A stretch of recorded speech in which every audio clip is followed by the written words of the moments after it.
Budgeting basics. Most people have no idea where their money goes. They make decent income, but somehow always feel broke.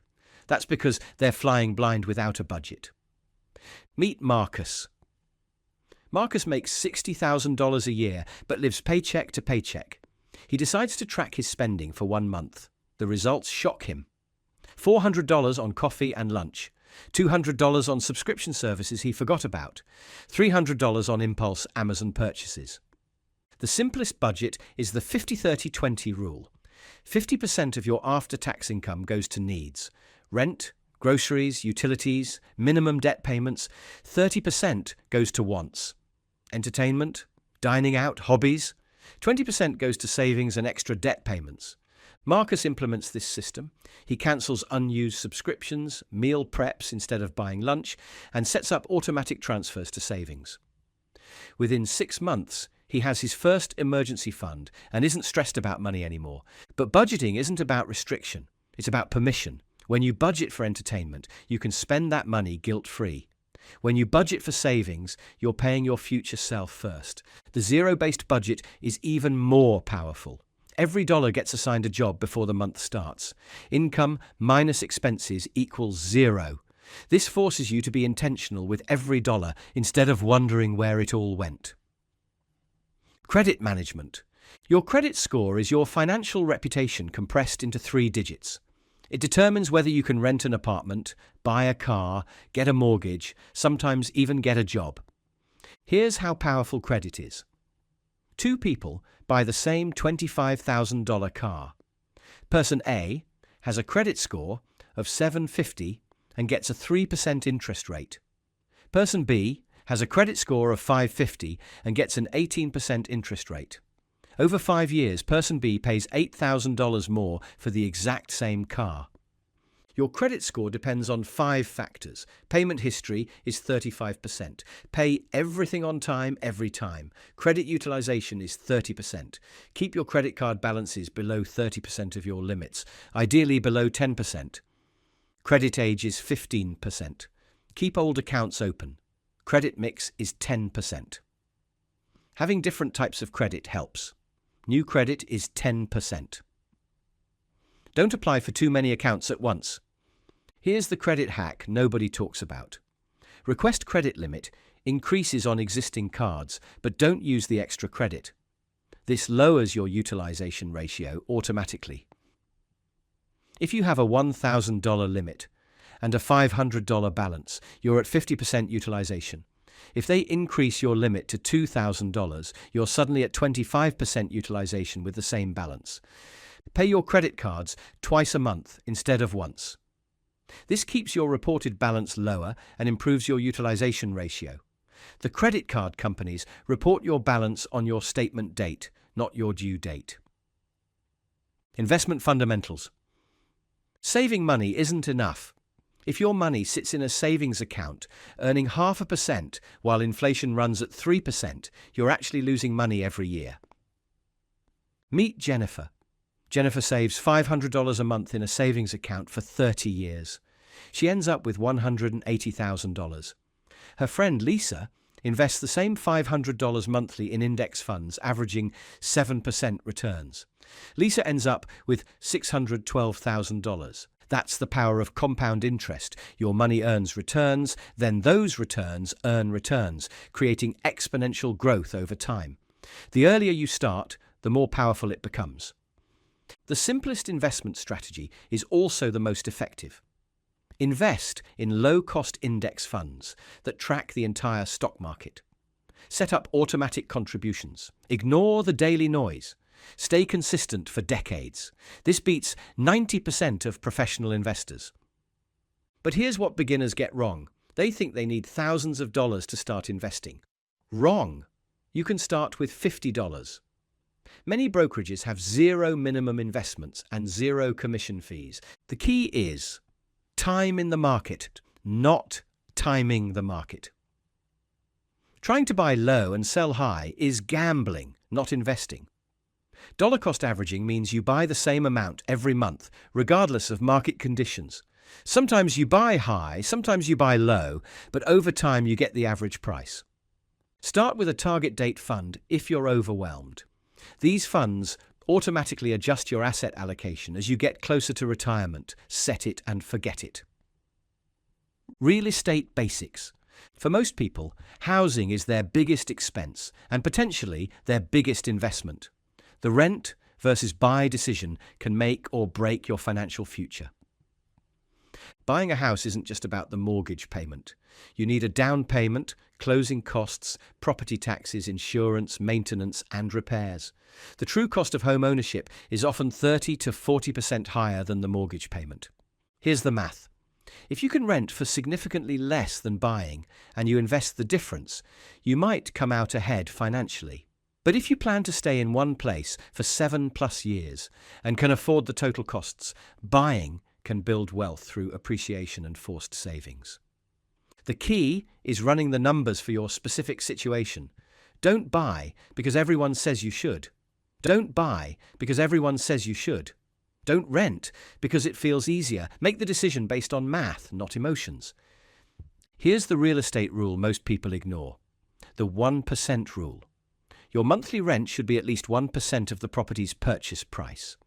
If a house costs $300,000, it should rent for at least $3,000 monthly to be a good investment property. But real estate isn't just about buying your primary residence. House hacking is when you buy a duplex, live in one side, and rent out the other side.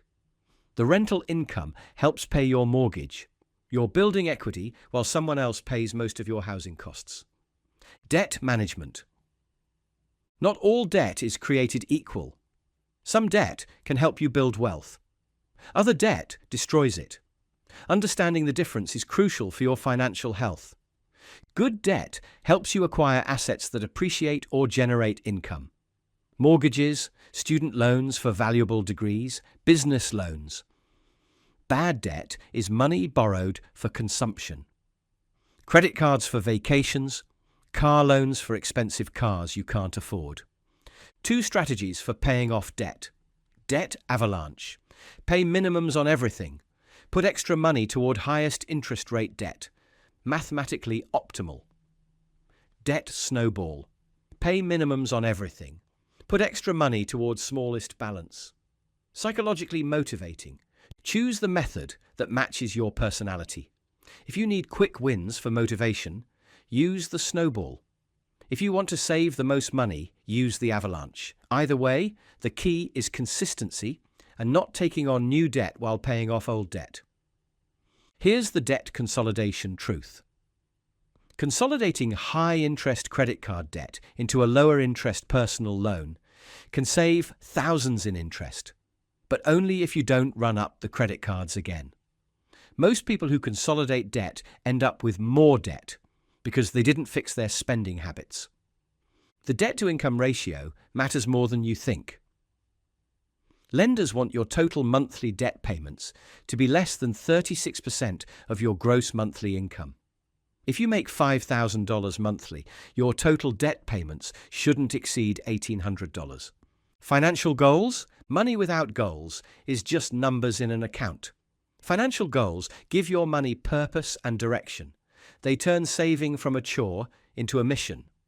Effective financial goals are SMART: specific, measurable, achievable, relevant, and time-bound. Instead of save more money, try save $15,000 for a house down payment by December 2025.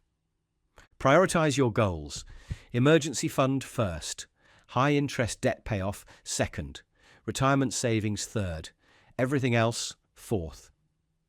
This order maximizes your financial security and long-term wealth building. Break big goals into smaller milestones. Celebrate progress. Adjust as life changes.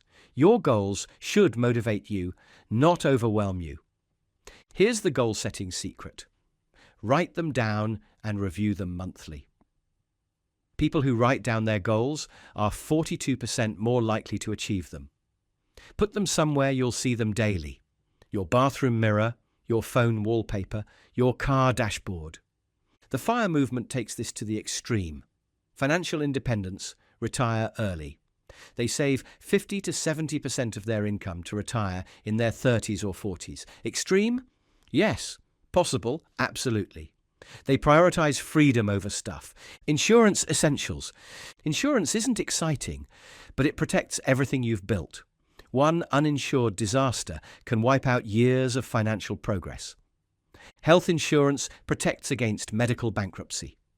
Disability insurance protects your income if you can't work. Life insurance protects your family if you die. Property insurance protects your stuff. Insurance is risk transfer. You pay a small amount regularly to avoid a potentially catastrophic loss. The key is insuring against risks that would be financially devastating, while self-insuring against smaller risks you can afford. Don't over-insure or under-insure. Get adequate coverage for major risks. Skip insurance for minor risks. Review your coverage annually as your situation changes. Here's what most people miss. Disability insurance is more important than life insurance if you're young and healthy. You're more likely to become disabled than die. If you can't work, how will you pay your bills? Social Security disability pays almost nothing. Term life insurance is cheaper than whole life insurance and usually better for most people. Whole life insurance combines insurance with investing, but the investment returns are terrible. Buy term life insurance and invest the difference in index funds. Financial mindset. Your relationship with money was formed before you turned 7 years old. The way your parents talked about money, fought about money, or avoided talking about money shaped your financial beliefs forever. Meet David. David grew up poor. His parents constantly fought about money. Now David makes 6 figures but still feels broke. He hoards cash because spending feels dangerous. His scarcity mindset prevents him from investing or taking calculated risks. Meet Jessica. Jessica grew up wealthy. Money was never discussed because there was always enough. Now Jessica overspends because she never learned money has limits. Her abundance mindset became financial recklessness. Your money scripts run your financial life. Money is the root of all evil. Rich people are greedy. I'm not good with money. Money doesn't buy happiness. These beliefs become self-fulfilling prophecies. The first step is awareness. What do you believe about money? Where did those beliefs come from? Are they helping or hurting your financial progress? Money triggers are emotional responses to financial situations. Some people get anxious checking their bank balance. Others feel guilty spending money on themselves. Some feel angry when others have more money. Understanding your triggers helps you make rational financial decisions instead of emotional ones. When you feel triggered, pause, breathe. Ask yourself, is this feeling helping me make a good financial decision? The comparison trap destroys financial peace. Social media makes everyone else look richer than they are. That friend posting vacation photos might be drowning in credit card debt. That co-worker with the new car might have a 7-year loan at 12% interest. Focus on your own financial journey. Compare yourself to where you were last year, not to where someone else is today. Every financial decision compounds. They all work together to create financial freedom. Money is a tool. Financial literacy teaches you how to use that tool effectively. Master these concepts, and you'll never feel powerless about money again. Subscribe for more